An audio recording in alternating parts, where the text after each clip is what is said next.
Hello friends, इस red button को दबाकर आप हमारा चैनल फ्री में सब्सक्राइब कर सकते हैं। ये पूरी तरह मुफ्त है और इस बेल आइकन को दबाकर आप हमारे आने वाले हर वीडियो का लुत्फ उठा सकते हैं। रिवीलिंग गाइस की सीरीज मिस्ट्री ऑफ गॉड में आप सभी का स्वागत है। अगर आपने इस सीरीज़ के पहले पार्ट नहीं देखे हैं तो लिंक डिस्क्रिप्शन में है, आप उसे भी देख सकते हैं। मैं हूं सौरभ, चलिए शुरू करते हैं।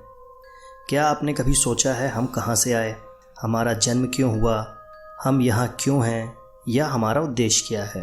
बहुत से लोग थ्योरी ऑफ एवोल्यूशन को मान लेते हैं और समझते हैं कि हम एवोल्यूशन की उपज हैं, जिसमें हम बंदरों से इंसान बन गए। मगर अगर ये सच है तो अभी भी बंदर इस पृथ्वी में क्यों हैं? तो अगर ये गलत है तो हमें किसी न किसी ने ज़रूर बनाया होगा और उसे ही हम गॉड या भगवान कहते हैं। मगर हमारे जन्म की कई थ्योरी हैं जिन्हें हम सच मानते हैं, फिर भी कोई भी थ्योरी हमें सच्चाई से अवगत क्यों नहीं करा पाती? इसकी वजह हम खुद हैं, क्योंकि हम यह मानते हैं कि हम ही इस ब्रह्मांड की सर्वश्रेष्ठ रचना हैं, बगैर पूरी संभावनाओं को जांचे हुए। पिछले वीडियो में हमने बताया कि शिव ही यूनिवर्स है, मगर आपको यह जानकर हैरानी होगी कि वैज्ञानिकों के अनुसार यहाँ कई यूनिवर्स हैं जिनका विवरण हमें हिंदू ग्रंथों में मिलता है। इसके बारे में हम विस्तृत जानकारी आपको अगले वीडियो में बताएंगे। अगर आप गीता का सार पढ़ेंगे तो आपको वहाँ लिखा मिलेगा कि आप एक अविनाशी आत्मा हैं और एक मृत्युम शरीर नहीं। शरीर 5 तत्वों से बना है, पृथ्वी, अग्नि, जल, वायु और आकाश, और एक दिन शरीर इन तत्वों में ही लीन हो जाएगा। अगर हम इसे दूसरे तरीके से समझें तो पता चलेगा कि आत्मा एक एनर्जी है जिसे खत्म नहीं किया जा सकता और हमारा शरीर नाश होने के लिए बना है। अब इसके बारे में साइंस क्या बोलती है, देखते हैं। साइंस की नई थ्योरी के अनुसार ये पूरी यूनिवर्स एक जाइगेंटिक लिविंग ऑर्गेनिज्म के अंदर है और यह जाइगेंटिक लिविंग ऑर्गेनिज्म ही गॉड है, जिसे हम क्रिएटर कहते हैं। आइए इस थ्योरी को समझने की कोशिश करते हैं। इस थ्योरी के अनुसार हमारी यूनिवर्स एक लिविंग सेल है। इसे समझने के लिए हमें हमारे स्कूल के लेसन फिर से याद करने पड़ेंगे। हमने अपने स्कूल में पढ़ा था कि सेल मॉलिक्यूल से बनी होती है। मॉलिक्यूल्स के अंदर एटम्स होते हैं और एटम न्यूक्लियस और इलेक्ट्रॉन से बने होते हैं, जिसमें इलेक्ट्रॉन्स न्यूट्रॉन्स की परिक्रमा करते हैं।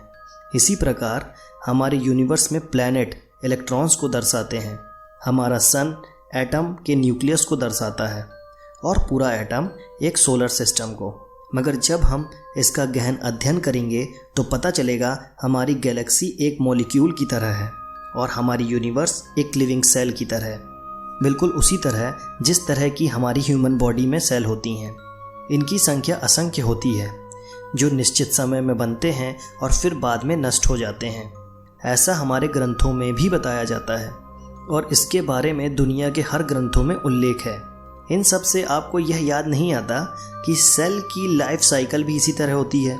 हाल ही के रिसर्च में नासा के स्पिट्जर स्पेस टेलीस्कोप ने एक नक्षत्रीय प्रणाली का खुलासा किया है जो कि डबल हेलिक्स डीएनए मॉलिक्यूल की तरह है और इसकी लंबाई 80 लाइट ईयर है। इतना ही नहीं, यह तो बस एक शुरुआत है। नेचर साइंटिफिक रिपोर्ट में पब्लिश एक स्टडी के अनुसार यूनिवर्स किसी जाइगेंटिक ब्रेन की तरह बढ़ रही है। जिस प्रकार हमारी ब्रेन सेल्स इलेक्ट्रिक सिग्नल्स के द्वारा विकसित होती हैं, उसी प्रकार हमारी गैलेक्सियाँ भी विकसित हो रही हैं, जो कि बिल्कुल प्राकृतिक है। ऐसे कई लॉजिक्स से वैज्ञानिकों को लगता है कि यह सिर्फ एक प्रणाली नहीं है, उससे कहीं ज़्यादा है। यह एक जिंदा जीव की तरह है। इसमें जितनी भी चीज़ें हैं वो आपस में जुड़ी हुई हैं और यह सिर्फ एक थ्योरी मात्र नहीं है, इसे साइंटिफिक डाटा के आधार पर प्रूव किया गया है।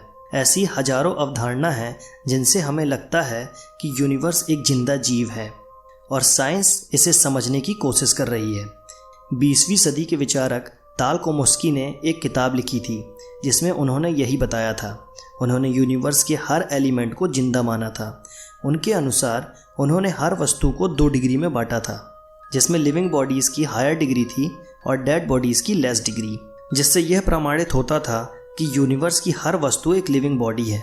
और हमारे प्राचीन गुरु भी यही बताते आए हैं कि दुनिया में हर चीज़ एक जीव की तरह है और इनका हमें सम्मान करना चाहिए।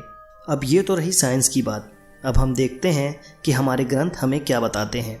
गीता में श्री कृष्ण अर्जुन से कहते हैं कि इस यूनिवर्स में सब मेरे ही अंश हैं। सब मुझसे ही पैदा होते हैं और अंत में मुझ में ही विलीन हो जाते हैं। मतलब भगवान ही यूनिवर्स है, यानी शिवा है। हम सब एक सेल की तरह उनके अंदर मौजूद हैं, हम उनके ही अंश हैं। यह मैं नहीं कहता, हमारे ग्रंथ और साइंस दोनों ही कहते हैं। हमारे हर सवालों के जवाब हमारे ग्रंथों में हैं, हमें बस उनका विश्लेषण करना है। हमें हमारे ग्रंथों का सम्मान करना चाहिए। आपको इस थ्योरी के बारे में क्या लगता है, कमेंट में ज़रूर बताएं। अगर आपको ये वीडियो पसंद आया हो तो लाइक करें, अपने फ्रेंड्स और फैमिली के साथ इसे शेयर करें और इस तरह के दिलचस्प वीडियो को देखने के लिए हमारा चैनल सब्सक्राइब करें। जय हिंद, वंदे मातरम।